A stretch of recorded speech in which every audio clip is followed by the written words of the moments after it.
예, 오늘은 예레미야 10장에 와 있습니다. 예레미야 10장에 와 있는데요. 오늘 10장에 들어가기에 앞서 우리가 공식적으로 이제 처음으로 이 성경을 쓰게 되었는데, 이 성경을 쓰는 과정에 있어서 이제 여러 가지 어려움이 좀 있었죠. 물론 1차적인 책임은 다 전부 저한테 있다는 사실을 이제 제가 여러 번 말씀을 드렸고요.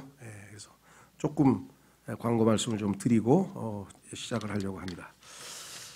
첫 번째 있어서 여러분들에게 1월 7일 날 모든 또 대다수의 형제자매들이 모여 있는 가운데서 제가 다시 한번 사과의 말씀과 해명의 말씀을 하겠지만 1차적으로 오늘 첫 번째 집회이기 때문에 또 인터넷으로 듣고 계신 분도 계시고 해서 좀 말씀을 드리고 넘어가려고 합니다. 첫 번째는 많은 분들이 제가 이렇게 좀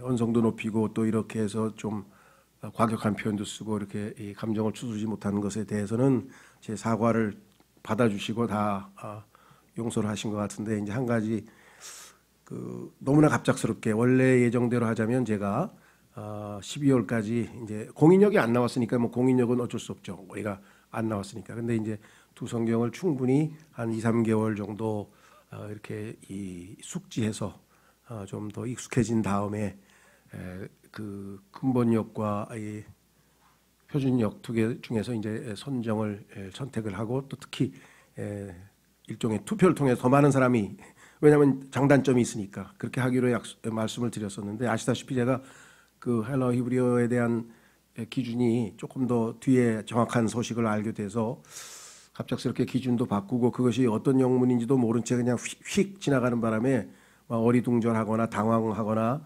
또 실망하거나, 이거 약속을 왜 이렇게 손바닥 뒤집듯이 뒤집을까 하는 분들도 계셨을 것이고, 등등등등 모든 분들에게 약간 당혹스럽게 하거나 또 실망을 안겨드리거나 신뢰감이 떨어지겠죠. 목회자가 저렇게 쉽게 약속을 뒤집나, 이런 것도 있었을 것이고, 하여간 전반적으로 봤을 때 약간 제가 변명 아닌 변명은 오랜 기간 동안 성경 문제로 이제 시달리다기보다는 하여간 스트레스를 받다 보니까 좀 많이 지쳐 있었고, 그래서 아마 그런 이 오류가 발생한 것 같아요. 그래서 하여간 약속을 지키지 못한 것에 대해서 하여간 다시 한번 사과 말씀을 드리고 출발하려고 합니다. 그래야 또 새로운 출발이 될 테니까요. 예, 그래서 하나님께서 하여간 저를 많이 지난번 마지막 설교 때처럼 낮추고 계신 것 아닌가, 낮추시고 시험하신 것 아닌가, 이렇게 늘 제 마음에 와 닿습니다. 두 번째는 이것도 좀 오해를 풀고 넘어갔으면 좋겠는데요. 정관에 대한 오해입니다. 정관에 대해서 많은 분들이, 저는 그렇게까지 막 관심이 있는지 잘 몰랐어요. 저는 이제 정관이 어느 정도 초안을 마련되면, 준비가 되면 이러이러해서 우리가 아무래도 정관이 필요한 것 같아서 이렇게 준비를 했습니다. 여러분들이 한번 열람해 보시고 의견이 있으신 것 이렇게 해서 한 2, 3개월 하루 한두 달 정도 열람을 하고 의견 받아서 또 보완해서 최종적으로 이렇게 하려고 생각을 했는데, 아마 그 중간에 여러 가지 불협화음이 있었던 것 같아요. 첫 번째는 이 정관을 초안을 제가 부탁드린 분들이 계신데, 초안을 좀 경험이 많고 관심이 있으신 분들이니까 좀 만들어 달라고 제가 부탁을 했는데, 마치 그분들이 정관 문제로 교회에 분란을 일으키거나 또는 목사를 괴롭히거나 또는 목사를 힘들게 하거나 이런 식의 비난들을 많이 받았다고 들었어요. 또 그런 이렇게 오해들을 하고 계신다고 들었어요. 그래서 제가 이게 의도하고 완전히 다른데, 취지는 제가 2년 후에 공식적으로 운영위원회에서 2025년 12월 31일 날 일단 최종적으로 그때까지 사임을 하고 후임 목회자가 왔으면 좋겠다. 물론 제가 결정한 일은 아니지만 일단 제 의사표시를 하고 열심히 한번 우리가 찾아봤으면 좋겠다는 식의 이야기를 했는데, 그거를 들으신 분들 중에는 후임 목사를 초빙하거나 또는 뽑는 거나 이런 것에 대한 절차가 저희는 지금 전혀 마련되어 있지 않잖아요. 그죠? 한 번도 경험을 안 해봤으니까. 그런데 다른 일들은 즉흥적으로 발생하면 운영위원회에서 토론해서 잘 결정해서 뭘 해결하고 넘어가는데, 이거는 사실 사전 준비도 필요하고 이런 거다 보니까 정관이 없어서 전혀 한 번도 경험을 못 해본 일이고, 두 번째는 그 이외에도 우리가 이 그 교회 일에 있어서의 어떤 그 질서적인 그 면에서 모든 일을 상황이 발생했을 때 즉흥적으로 처리하는 것은 쉽지 않다. 그래서 많은 분들이 저에게 우리 교회뿐이 아니고 목회자 모임에서 정관을 만들어 두시는 게 좋을 것 같습니다라는 충고를 여러 번 들었어요. 그리고 실제로 어떤 분은 자기 교회에서 만드신 정관을 저한테 보여주시기도 했고요. 그래서 이게 법적으로도 나중에 꼭 필요합니다. 그러니까 목사님도 하나 만들어 두시면 교회에도 유익하고 나중에 필요해도 대비할 수 있지 않습니까? 어떤 가전제품 샀을 때 매뉴얼처럼 이렇게 준비되어 있으면 굉장히 유용할 겁니다 하고 몇 분이 충고를 하길래, 그러지 않아도 제가 이거를 다른 교회들 어떤 정관이 있는가 이렇게 찾아봤어요. 처음에 교회 시작할 때는 정관에 대해서 하겠다는 분이 없었어요. 그냥 우리 몇 명 모이지도 않고 우리 성경이 있는데 뭐 정관을 따로 만듭니까? 이렇게 했는데 숫자도 많아지고 하다 보니까 필요성이 대두가 됐고, 그래서 제가 이거 정관 문제를 한번 운영위원회에서 다뤄봐야 되겠구나, 이렇게 주변에 있는 목회자들이 권면을 하니, 그러던 차에 이제 그런 분들이 관심 갖고 이런 얘기가 있다는 얘기를 듣고 제가 경험이 있는 분들이 있으면은 좀 초안을 만들어 주시면 좋겠다 부탁을 드렸더니, 정말 뭐 오랫동안 열심히 모여서 이렇게 최대한 애를 쓰셔가지고 초안을 만들어서 제출해 주셨고, 지금은 현재 우리 운영위원회에서 이제 검토를 합니다. 그러니까 초안 만드는 것까지만 그분들이 도와주신 거고, 최종적인 검토와 그다음에 교열과 뭐 이런 수정과 이런 것들은 이제껏 교회에 알맞게 우리가 만들어서 운영위원회에서 최종 검토를 해서 그 다음에 여러 회중들에게 열람을 해서 여러분들이 듣고 의견을 반영해서 저희가 이제 최종안을 만들려고 해서, 저는 이제 그게 어느 정도 가시화되면 1월 중이나 적당한 때에 말씀을 드리려고 생각을 했는데, 의외로 이렇게 잡음들이 많이 들려서 깜짝 놀랐어요. 제가 정관에 대해서 이렇게 관심 많으신가 아니면 무슨 일인가 싶어가지고, 그래서 이 문제도 절대 오해 없으시기 바랍니다. 누군가가 뭘 한 게 아니라 제가 그 초안을 부탁을 해서, 그분들은 형제님 몇 분이 되신지 모르지만 하여간 최대한 저를 도와서 애를 쓰신 분들인데 오해를 받고 있으신 것 같아서 이것도 공개적으로 제가 오해를 좀 풀어드리는 것이 옳다, 이렇게 생각을 했습니다. 다만 제가 그때 성경에 대해서 이렇게 얘기를 할 때 정관을 만드는 데 있어서도 제가 양보를 했는데, 성경에 있어서는 원칙을 아무래도 지키는 게 옳다고 생각해서 그렇게 연관시켜서 그냥 무의식적으로 얘기를 했는데, 사실은 두 개가 연관된 건 전혀 아닙니다. 다만 나중에 정관에 대해서 설명할 때 우리가 지난 26년 동안 가져온 그 감독이라고 하는 제도가 독립침례교회에서는 다른 교회들은 전혀 하지 않고 우리 교회에서만 유일하게 그 제도를 운영해 왔는데, 정관을 만들 때는 이번에는 좀 우리가 다른 크게 문제가 안 되고 다양하니까 그 문제도 우리가 이 융통성 있게 다른 교회들처럼 목사, 집사 이렇게 해서 감독이라고 하는 직분을 굳이 고집할 필요는 없겠다. 그렇게 해서 그 말씀을 드린 이유는 초안을 만드신 분의 견해를 수용해서 양보했다는 뜻이 아니고, 제가 고집 안 부리고 이렇게 양보할 줄 아는 융통성 있는 사람인데 성경 문제는 이게 양보할 성질이 아닌 것 같습니다. 그 얘기를 하려고 했는데 사람들은 어떻게 이야기를 성경 문제에 초점을 안 맞추고 정관 만드는 분들이 저에게 압력을 가해서 제가 초안대로 성경을 무슨 양보를 한 것처럼 그렇게 또 오해를 해가지고 막 이야기들이 돌아다니더라고요. 그래서 하여간 참 이 교회에서 지난번에 우리 김종도 경제님이 혀 조심하자고 설교도 열심히 해주셨는데 왜 그럴까? 하여간 그래서 마음이 좀 무거웠습니다. 그래서 해명을 정확하게 제가 다 해드렸으니까 오해 없으시고요. 제가 주일날 다시 한번 정확하게 다시 해명을 하겠습니다. 그래서 이 문제가 해결되지 않고 교회가 새 출발하는 것은 안 될 것 같아서 여러분들에게 상황을 좀 말씀을 드렸습니다. 자, 그러면은 뭐 그 문제는 이따가 기도도 또 할 거니까 우리가 기도도 하고요. 다시 한번 말씀드립니다. 저도 이 예레미야 처음으로 이제 이 뭡니까 그 표준 킹제임 성경으로 이렇게 읽어보니까 조금 어색한 분들이 몇 군데 있는 것 같아요, 그죠?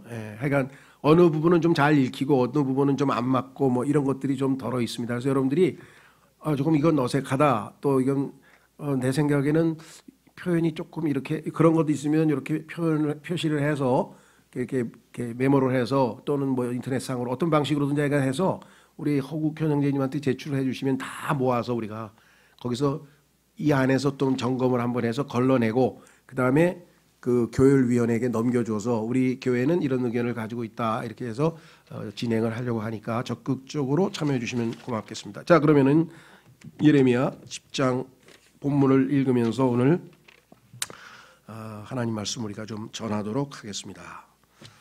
예, 오 이스라엘 집아, 너희는 주께서 너희에게 이야기하시는 말씀을 들으라. 주가 이같이 말하노라. 이교도들의 길을 배우지 말고 하늘의 표적들에 낙담하지 말라. 이는 이교도들이 그런 것들에 낙담하기 때문이라. 이는 백성들의 풍습들이 헛되기 때문이니 이는 누군가 숲에 한 나무를 베는데 기술자의 두 손이 도끼로 얻은 결과물이기 때문이라. 그들이 그것을 은과 금으로 꾸미고 그것을 못들과 망치들로 고정시켜 그것이 움직이지 아니하게 하는도다. 그것들은 종려나무들 같이 올곧으나 말은 못하는도다. 그것들은 다닐 수 없어서 반드시 그것들이 짊어지워져야 하는도다.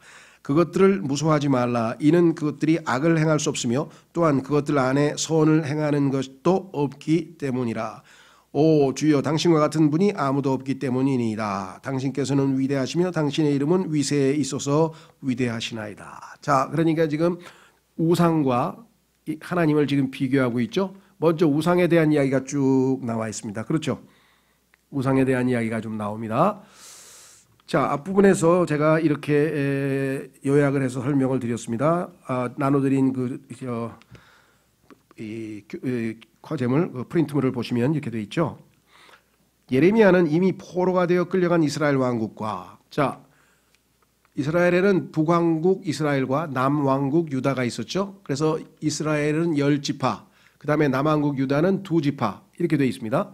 베냐민과 유다 지파죠. 그런데 10지파는 이미 포로가 되어서 711년에 BC 711년에 이미 아시리아로 포로로 끌려갔고, 유다는 아직 606년에 이제 조금 있으면 끌려갈 것을 지금 예레미야가 예언하고 있죠. 그러니까 아직은 안 끌려간 상태인데 이스라엘과 유다 두 왕국에 대해서 이번에는 선포하는 말씀입니다. 그러니까 이스라엘 집아 이렇게 얘기하셨죠. 그러니까 어떨 때는 유다를 향해서만 예언을 하기도 하고 어떨 때는 다른 몇몇 예언자들은 이스라엘 왕국에 대해서만 예언한 분도 있고 또 유다에 대해서만 한 분도 있고 양쪽에 대해서 하신 분도 있고 또 귀국 후에, 그러니까 귀환 후에 70년 동안 포로가 된 뒤에 돌아온 후에 한 그러한 예언자도 있습니다. 그래서 좀 구분이 되죠. 예. 자, 그래서 여기서는 예레미야는 이미 포로가 되어 끌려간 이스라엘 왕국과 아울러 아직 끌려가지 않은 유다 왕국 둘 다에 대해 말하고 있습니다. 그는 그들이 참 하나님, 곧 살아계신 하나님이며 영원한 왕에게 속해 있음을 설파했습니다. 너희들은 소속이 누구냐? 한번 10절에 보시면 이렇게 써있죠.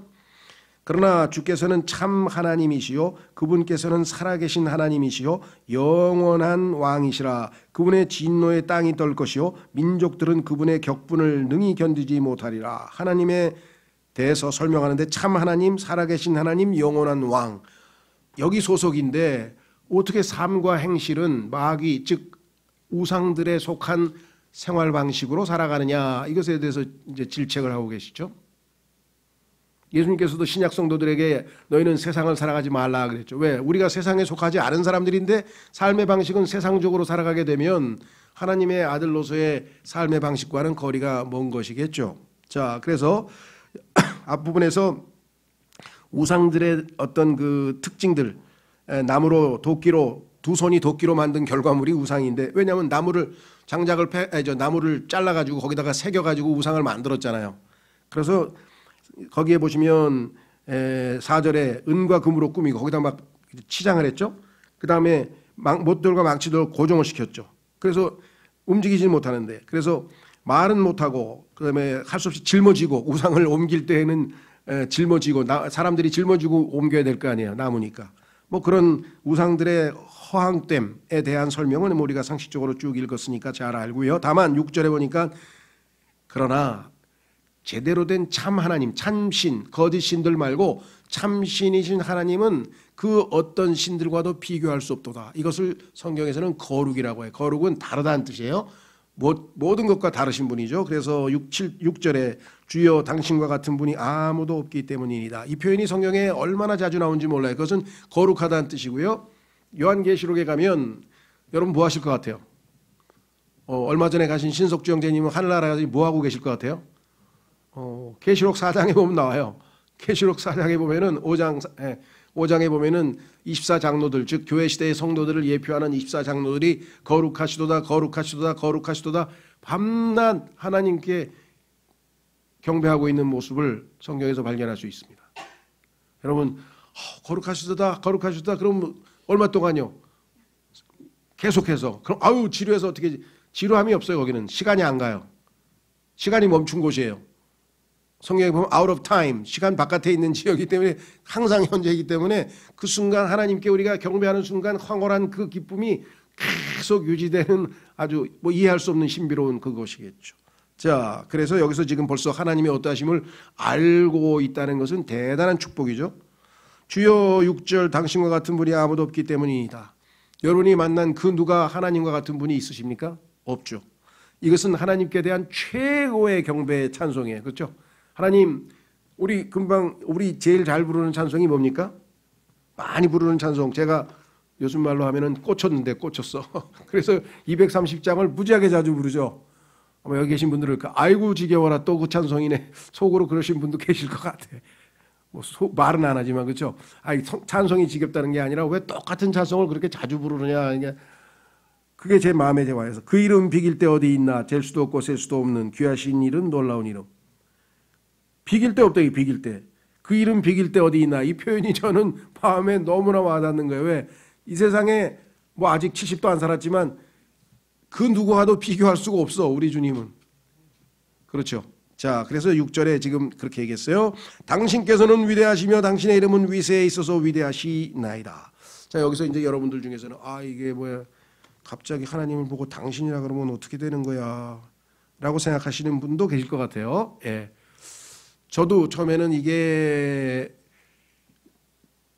우리나라 국어 문법적으로 보면은 문제가 없어요. 왜? 당신이란 말은 여러 가지가 있어요. 하대. 당신 뭐 하는 사람이야? 이러면 하대죠. 그렇죠? 예. 그런데 3인칭. 당신께 없어는 정말 너무나 영원토록 존귀한 분이십니다 하고 극존칭으로 쓰일 때는 3인칭 또는 2인칭에 있어서 극존칭. 아주 높임말에서 이제 사용되기 때문에 공인력도 보니까 당신으로 써 있더라고요. 그래서 문제가 없는데 많은 사람들에게는 당신이란 말이 좀 박힌 게 당신 뭐 하는 거야? 이 생각이 떠올라가지고 왜 제가 이거를 변명 아닌 변명을 하냐면 틀렸다는 얘기는 아닙니다. 둘 다 가능성이 있는데 하나는 뭐냐면 여기에는 영어에도 당신이란 말로 되어 있어요. 대명사로. 그런데 이거를 우리말로 당신이라고 표현하기가 어색하니까 조금 이건 잘못하면 하대로 들리면 어떡할까 싶어서 다 주어로 바꿔버린 거야. 근데 주라는 말은 여기 없어요. 사실은. 요거는 이제 선택의 문제입니다. 옳고 그름의 문제라고 내가 안 했습니다. 오해하지 마세요. 저는 성경을 지금 어떤 게 좋고 어떤 게 나쁘다고 비판하는 게 아니고 선택의 문제인데 저는 이 선택도 틀렸다고 보지 않고요. 또 주라고 해도 왜? 주님이시니까. 근데 주는 실명사지 대명사는 아니죠. 그렇죠? 사실은 근데 제가 요한복음 17장 읽을 때는 굉장히 좀 어색해요. 왜냐하면 예수님께서 아버지를 보고 당신께 없어는 하면서 이제 이렇게 막 대화를 하고 기도를 하는데 아버지께 없어는 아버지께 없어는 아버지께서 아버지 그냥 아버지란 말은 성경에 없는데 아버지를 막 수십 번을 거기다 집어넣은 거예요. 아버지를 아버지라고 그러면 잘못하니까 성경에 영어로 father 아버지가 나오기도 하고 thou 당신이라고 해서 당신은 10번 쓰고 아버지는 1번 썼단 말이죠. 근데 우리는 이걸 11번을 다 아버지로 해버리면은 이것도 선택의 문제라는 걸 말씀드리고 그래서 여기 당신이라고 나왔을 때 조금 어색하시더라도 익숙해지시면 괜찮으실 것 같다. 우리나라 시에도 나오고 극존칭으로 높일 때 당신께 없어는 이런 표현을 우리가 자주 쓴다는 걸 좀 그냥 말씀을 좀 드립니다. 자, 그래서 이렇게 얘기했습니다. 6절 오 주여 당신과 같은 분이 아무도 없기 때문이니다. 당신께서는 위대하시며 당신의 이름은 위세에 있어서 위대하시나이다. 오 민족들의 왕이여 누가 당신을 두려워하지 아니하겠나이까. 그럴 리가 없겠죠. 이는 그것이 당신께 속해 있기 때문이다. 두려움이 하나님께 항상 속해 있죠. 민족들 중 모든 지혜로운 사람들 가운데서도 그들의 모든 왕국들 안에서도 당신과 같은 분은 아무도 없기 때문이다. 왜 이걸 자꾸 강조할까요? 너무나 중요하기 때문에. 하나님 같은 분은 없으시다 이 말이죠. 이것이 제일 극도의 칭찬입니다. 하나님을 영화롭게 하는 찬양이죠. 그러나 그들은 하나같이 짐승 같고 어리석나이다. 이거는 소위 말하면 이 우상들을 얘기하는 거죠. 하나같이 짐승 같고 어리석나이다. 통나무는 헛된 것들의 교리이니이다. 통나무로 만들었으니까. 평판들로 깐 은박은 타르시시에서, 금은 우파스에서. 이건 장소입니다. 그러니까 바닥에다가 깐 은은 타르시시라고 하는 도시에서, 금은 우파스라고 하는 곳에서 가져와 가지고, 유명한 금산지 은산지에서 가져와 가지고 기술자의 작업물이자 주물공들의 손들에서 난 것이라. 사람이 만든 거라 이 말이에요. 기술자의 작업물이자 주물공들의 손들에서 난 것이라. 청색과 자주색이 그것들의 옷으로 입혀졌도다. 그것들은 모두 솜씨 좋은 자들의 작품이라. 사람들이 만든 그럴싸한 우상들이다. 그러나 10절에 대비죠. 대조하는 것이죠. 어떤 신을 택할 것인가? 우리는 참 신이신 참 하나님이신 하나님 아버지를. 자, 그러나 주께서는 참 하나님이시여 그분께서는 살아계신 하나님이시며 영원한 왕이시라. 그분의 진노에 땅이 떨 것이요 민족들은 그분의 격분을 능히 견디지 못하리라. 너희는 그들에게 같이 말할지니라. 하늘들과 땅을 만들지 아니한 신들. 이게 중요한 거예요. 창조주가 아니한 신들. 바로 그들은 땅에서도 이 하늘들 아래서도 멸망하리라. 그분께서 자신의 권능으로, 성경에 보면은 우상들을 숭배하는 자는 우상들과 같다 이렇게 성경에 시편에 써 있어요. 신이 자신들의 지혜로 세상을 확고히 세우셨으며 그분의 분별로 하늘들을 펼치셨도다. 그래서 창세기 1장 1절이 바로 그거 아닙니까? 태초에 하나님께서 하늘과 땅을 창조하셨느니라. 13절 그분께서 자신의 음성을 발하실 때 하늘들 안에 한 무더기에 물들이 있으니 그분께서 땅의 끝들에서 수증기들을 올라오게 하시는도다. 그분께서 비를 동반한 번개들을 만드시고 그분의 보물 창고에서 바람을 나오게 하시는도다. 모든 자연현상, 우리는 자연현상이라 그러죠. 왜? 자연적으로 일어나는 현상이니까. 천만의 말씀, 자연적으로 일어난 현상이 아니에요. 해가 떴다, 하나님께서 명령하셔서 뜬 것입니다. 해가 졌다, 하나님께서 명령하셔서 뜬 것입니다. 성경에 나와 있어요. 그렇죠? 천둥을 쳤다, 하나님께서 뭔가 말씀하셨는데 우리는 못 알아듣죠. 주파수도 다르고 무슨 말인지 못 알아듣죠. 예수님은 알아들으셨죠. 예수님은. 그렇죠? 예. 하나님께서 하늘에서 하는 말씀을 다른 사람은 천둥 소리 같았는데 예수님만 알아들으셨죠. 자, 그래서 모든 자연현상 뒤에는 하나님의 손길이 있다는 것은 시편에도 나오고 여러 곳곳에서 나옵니다. 이 모든 것을 주관하시는 절대 주권자이신 분이 하나님이시죠. 14절 모든 사람은 저마다 그의 지식에 있어서 짐승 같도다. 인간은 그 정도 수준이에요. 모든 주물공마다 조각된 형상으로 인하여 당혹스러워하는도다. 이는 그의 주조된 형상이 거짓이요 그것들 속에 호흡이 없기 때문이라. 열심히 만들어놨는데 생명이 없잖아요. 그래서 나중에 열심히 만들었는데 생명이 있게 된 현상이 계시록에 보면 나오죠. 예, 마귀가 기적을 행해가지고 동상에서 살아있는 동상에서 갑자기 생명이 들어가가지고 말을 해가지고 사람들이 마귀를 신으로 하나님으로 착각하게 되는 미혹의 역사가 있게 될 것을 성경에서 말씀을 했죠. 그거 혹시 AI가 하는 거 아닌가? 나 요즘 AI를 주목하고 있어요. 뭔 짓을 할지 몰라 AI가. 예. 자, 그래서 15절 그것들은 헛된 것이요 과오들,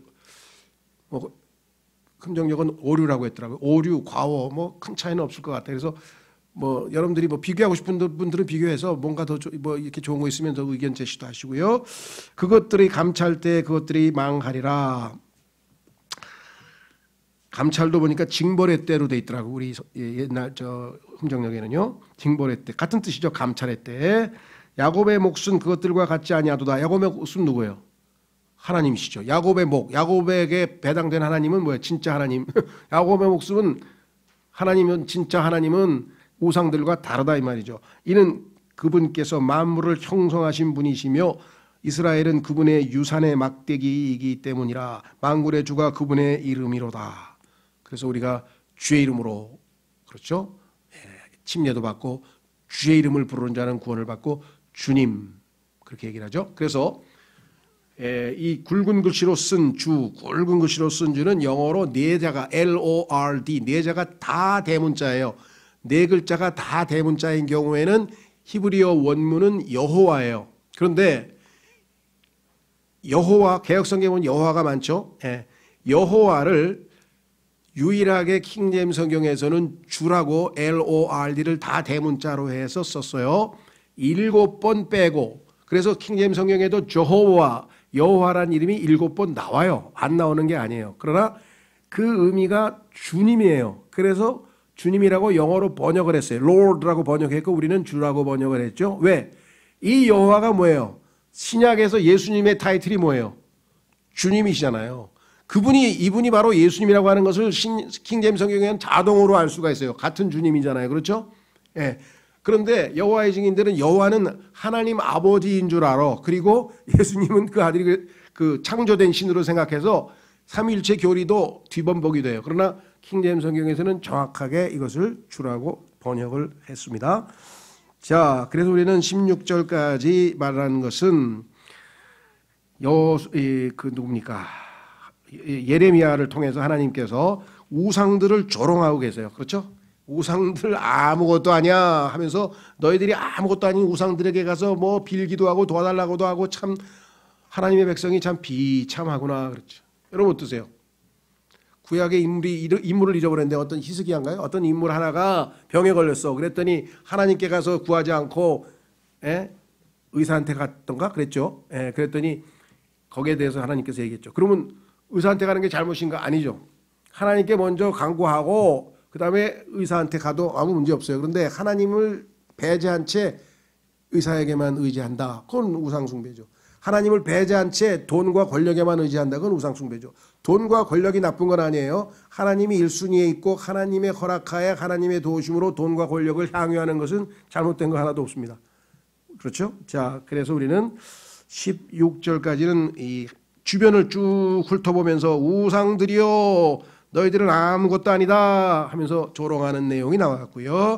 그 다음에 나머지 뒷부분은 뭐냐, 17절서부터 시작해가지고 22절까지 이 부분은 뭐냐, 앞을 내다보는 거예요.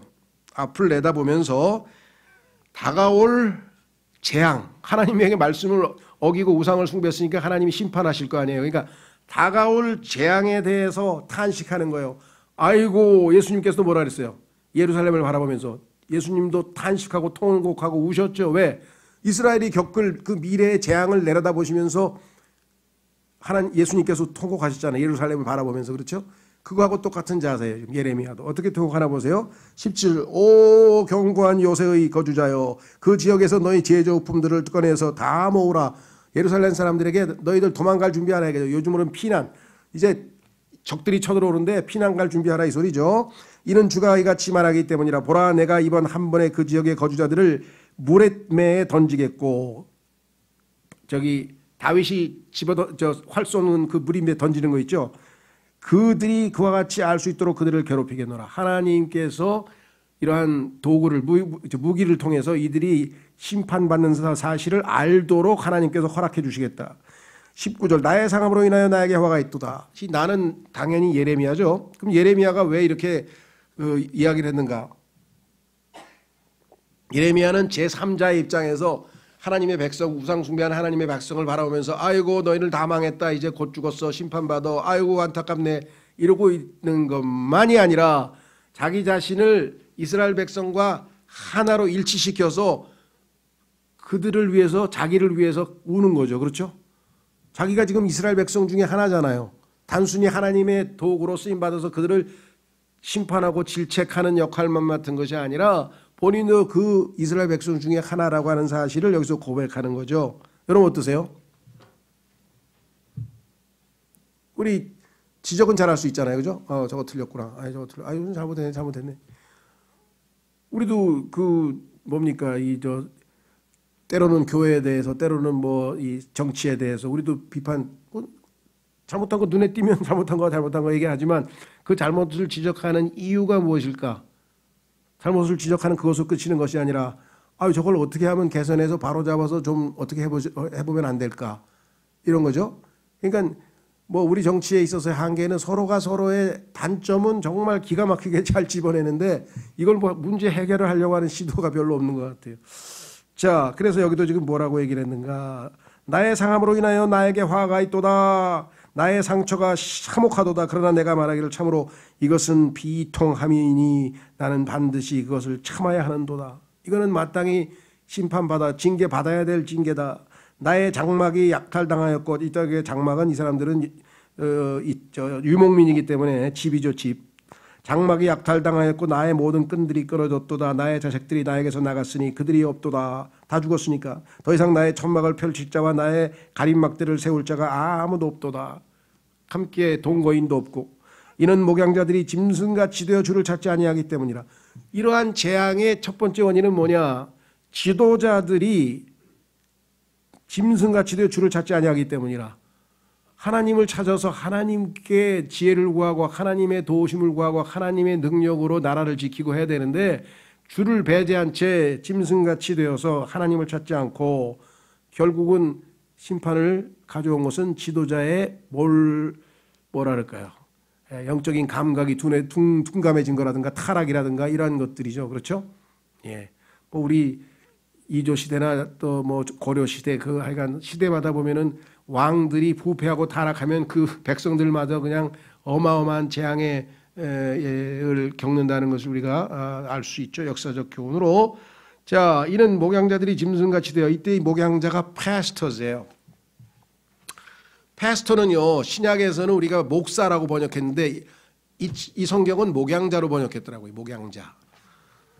왜냐, 이게 목사라고 하는 용어가 직분으로 지금 사용되잖아요. 일반적으로. 그렇죠? 목사. 저는 목사, 이렇게 목사. 근데 성경에서는 그 목사라고 하는 것이 아니라 목양자는 그 기능, 양을 치는 그 기능을 담당하는 자, 이런 뉘앙스로 쓰기 때문에 잘못하면 어떤 뭐 직책처럼 오해가 될까봐 구약에서 갑자기 목사가 나올 수는 없잖아요. 그래서 구약에 있는 패스터 여기 한 번 나오고 신약에 딱 한 번 나오고 두 번밖에 안 나와, 이 목양자라는 단어가.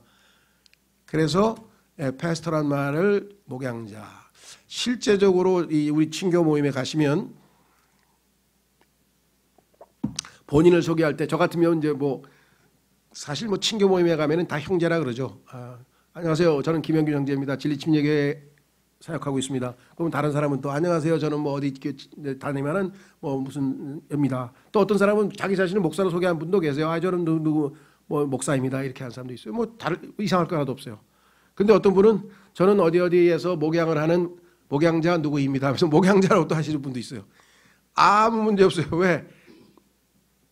답이 없는 거니까 딱 하나만 정해져 있는 건 아니잖아요. 그렇죠? 이런 걸 뭐 왈가왈부하거나 그럴 필요가 없다는 거죠. 그래서 아마 금정육도 여기서는 아마 목양자로 하지 않았나 싶어요. 그렇죠? 잘 내가 안 봤는데. 그리고 신약에서는 목사라고 했다. 왜? 목사 겸 교사. 그러면 딱 용어가 딱 정착되죠. 근데 표준역은 뭐라고 했는 거 아니? 목양하는 자와 가르치는 자인가 이렇게 풀어서 이렇게 좀 설명을 한 것 같아요. 그러니까 이런 차이들이 좀 있지만 제가 그래서 의미는 그렇다. 양치기죠, 양치기. 자, 목양자들이 짐승같이 되어 주를 찾지 아니하기 때문이라. 그러므로 그들은 번영하지 못할 것이요 그들의 모든 양떼들도 흩어지리라. 다 돌보질 않으니까. 보라, 시끌벅적한 풍설이 당도하였고 북방나라에서 큰 격동이 당도하였나니 유다의 도시들은 황량하게 되고 용들의 소굴로 만들기 위함이라. 그래서 재앙이 닥치게 될 것에 대한 언급을 이야기하고 있습니다. 자, 그래서 우리가 교재로 가서 제가 이렇게 얘기했습니다. 말씀드렸듯이 아까 이렇게 얘기를 했죠. 앞부분은 첫 문단을 우리가 살펴보았고요. 두 번째 문단에서 그렇다면 어찌해서 이들은 다른 민족들의 우상들을 두려워하고 그들의 도움을 구해야만 할까요? 하나님이 전능하신 분이 창조주가 계신데도 불구하고 우상들은 숨도 못 쉽니다. 아까 살펴봤습니다. 죽어있기 때문입니다. 그들은 말도 못합니다. 스스로 아무것도 하지 못해 어깨에 메고 들어다 주어야만 합니다. 이 내용이 시편에도 나와 있고 이사야에도 나와 있고 하나님께서는 우상에 대해서 굉장히 자세하게 조롱하고 계세요. 그러니까 어떤 분들은 그래요. 거룩하신 하나님께서 누구를 조롱하는 정도가 아니에요. 하나님께서는 때로는 아주 뭐랄까 시니컬하게 아주 냉소적으로 얘기할 때가 있어요. 예수님도 뭐라 그랬습니까? 그 헤롯을 보고 뭐라 그랬어요? 그 여우에게 가서 여우라 그러더니 여우. 우리말로 하면 이 여우 같은 놈이죠. 아주 그냥 여러분 여우 같은 놈은 무슨지 아시겠죠? 아주 그냥 아주 빠릿빠릿하게 남에게 뭐 저거만 하는 저기만 아주 뭐라 그러나 얄미운 사람 얘기할 때 우리가 여우라 그러잖아요. 성경에서는 왜 남자를 여우라 그랬을까? 보통 한국에서는 여자를 여우라 그러는데 어우 저 여우 그러면 그게 여잔데 거의. 이런 것도 우리 좀 공부의 대상인 것 같아요. 자, 어쨌거나 하여간 중요한 거는 우상들은 실로 아무짝에도 쓸모가 없습니다 그랬죠. 자, 근데 이제 중요한 건 이게요.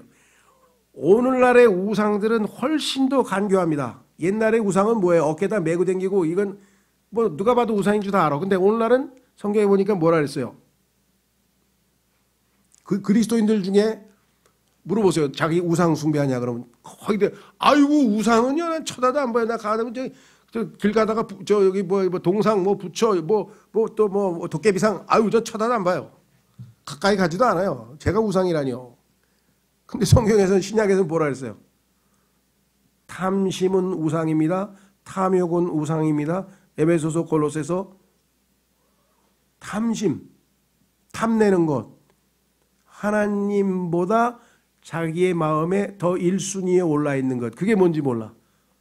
어떤 사람에게는 그게 아내가 되고 어떤 사람에게는 남편이 되고 어떤 사람에게는 돈이 되고 어떤 사람은 권력이 되고 어떤 사람이 쾌락이 되고 어떤 사람은 뭔지 모르지만 온갖 종류의 우상들이 하나님보다 더 1순위에 사람들의 마음속에 딱 또아리를 트고 앉아 있다는 사실을 우리는 잘 압니다. 그렇죠? 성경에 나오잖아요.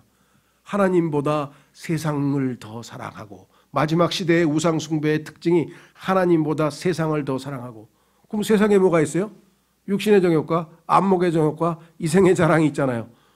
이거 추구하는 그리스도인들 세고 셌어요. 저를 포함해서 순간적으로 회개하고 아이고 빗나갔구나 빨리 회개하고 성경에 보면 시험에 들지 말라 그랬잖아요.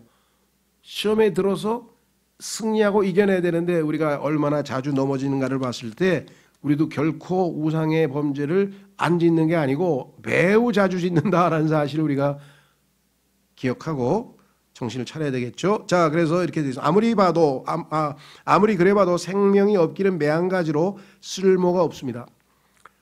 우상이라고 하는 것은 생명이 없어요. 말도 못하고 걷지도 못하고 그렇잖아요. 돈으로 살 수 있는 것, 돈과 그 다음에 돈으로 살 수 있는 모든 것, 그 다음에 지위, 권력, 명예 이런 것들을 하나님 대신 우리가 신뢰한다면 우리는 우상 숭배를 하는 것입니다. 성경 말씀에 귀를 기울이시기 바랍니다. 그래서 여기에 나와 있는 구절은 요한일서 5장 1절 구절을 너희 어린 자녀들아 우상들로부터 너희 자신들을 지키라.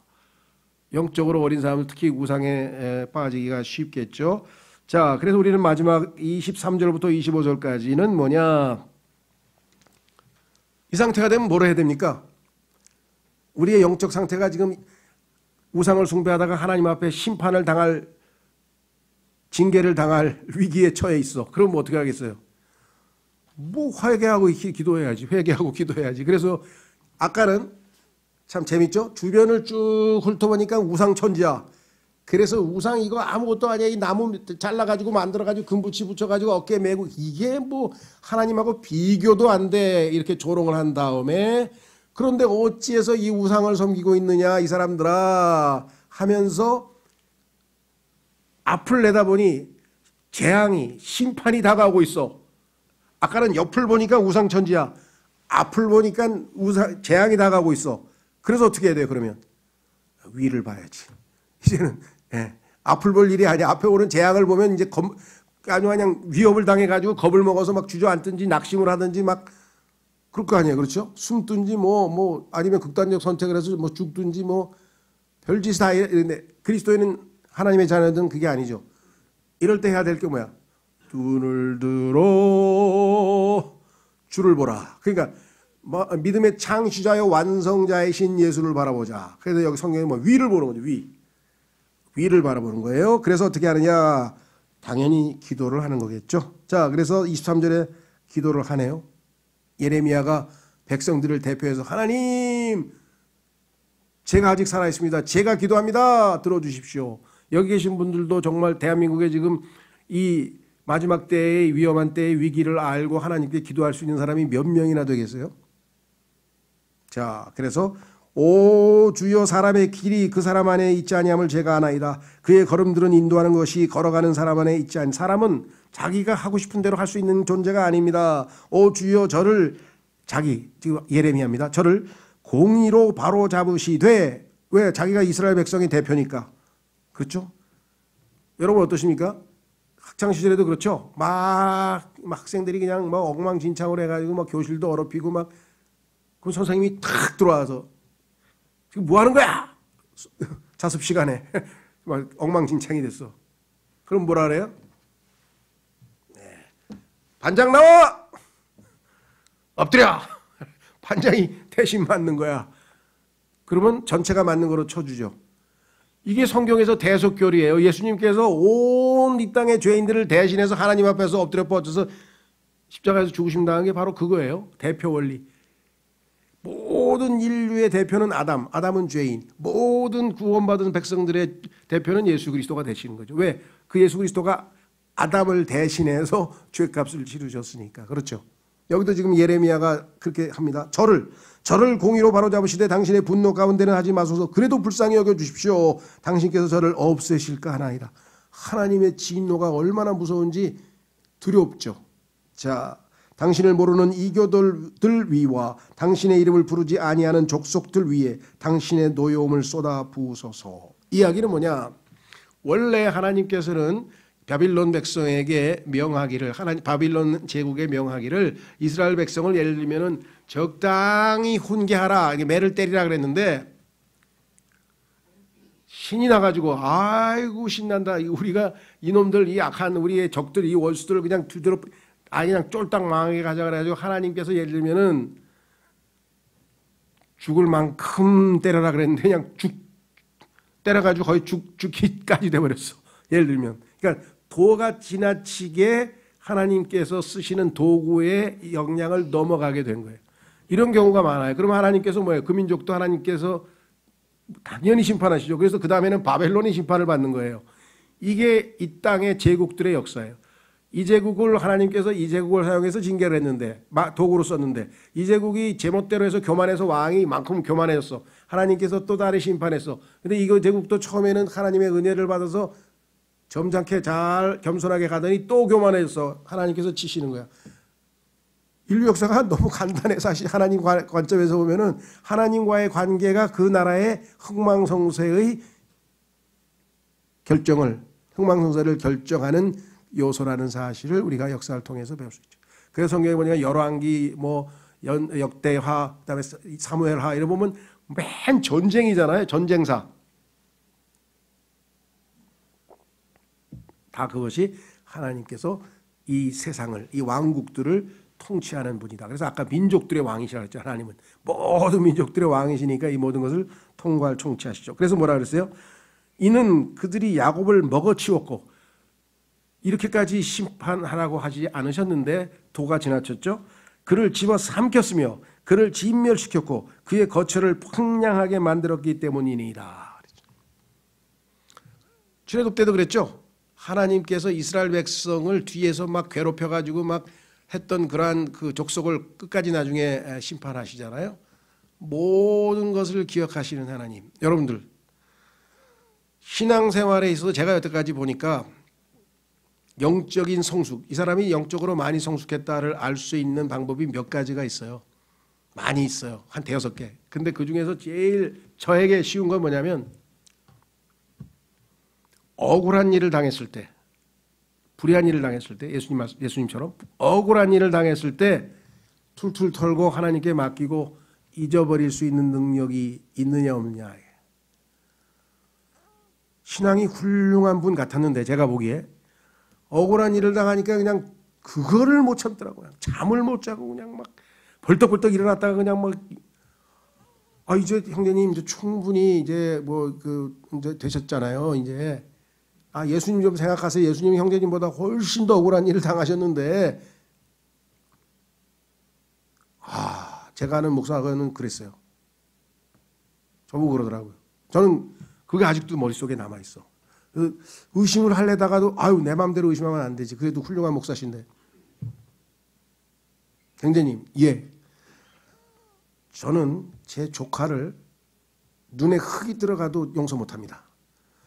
그래서 내가 과거를 해석했어. 예전에 그랬었는데 구원받고 하나님의 자녀가 돼서 내 그놈까지 용서하고 말았습니다. 나 이런 간증을 기대하고 잔뜩 기다리고 있는데 영 그 얘기가 아니야. 그래서 쭉 왜 그랬는지는 이제 뭐 있어. 그래 쭉 들었어.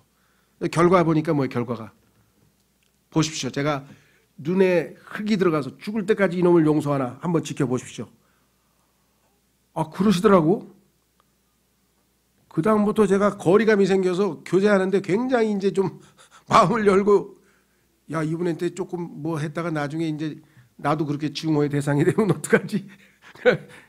농담이지만 하여간 좀 그때부터 좀 달리 보이더라고요. 여러분 어떠세요? 억울한 일 많이 당하죠. 억울한 일. 이 세상에서 가장 억울한 분이 누구신지 아세요? 예수님. 창조주야. 예수님이 다 만든 자들이야. 근데 예수님을 채찍으로 때리고 뺨을 때리고 수염을 뽑고 뭐 벨조롱을 다 하고 그냥 막. 근데 예수님께서 도살장에 끌려가는 양같이 끌려갔다 그랬어요. 저는 제 인생에 딱 한 번 그 체험을 했어요. 기도했어요. 하나님, 제가 지금 도살장으로 끌려가고 있는데 주님이 조용히 끌려가서 다 견디신 것처럼 제가 평안하게 견디고 나오면 하나님이 역사하신 걸로 믿겠습니다. 아주 그냥 내 인생에 말로 그러니까 도저히 형언할 수 없는 모욕과 아주 그냥 세상 말로 하면 아주 묵사발을 만들더라고요. 그것도 내가 아주 많이 도와주고 아주 많이 잘해준 사람인데 그래가지고 근데 그때 아주 아무렇지도 않은 듯 나왔어요. 그냥 주변 사람들이 괜찮으세요? 괜찮으세요? 괜찮으세요? 괜찮아요. 괜찮아요. 그 기억이 아직도 나요.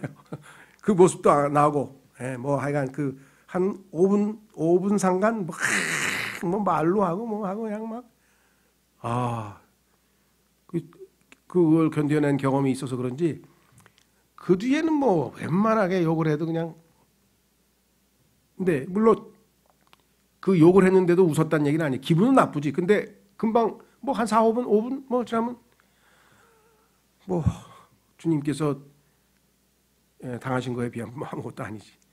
창조주가 창조물에게 모욕과 채찍을 당하시고 십자가에 죽으셨는데 동료 인간에게 뭐 욕 좀 먹었고 뭐 했다고 열받는다고 그걸 어떻게 처리하겠어요. 그래서 저는 항상 그 얘기예요.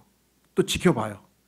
저 사람 굉장히 억울한 일을 당했구나. 근데 어떻게 하나 가만히 보면 거기에서 이제 신앙의 어떤 영적인 성숙도를 어느 정도는 짐작할 수 있더라. 이건 제 개인적인 체험인 것 같습니다.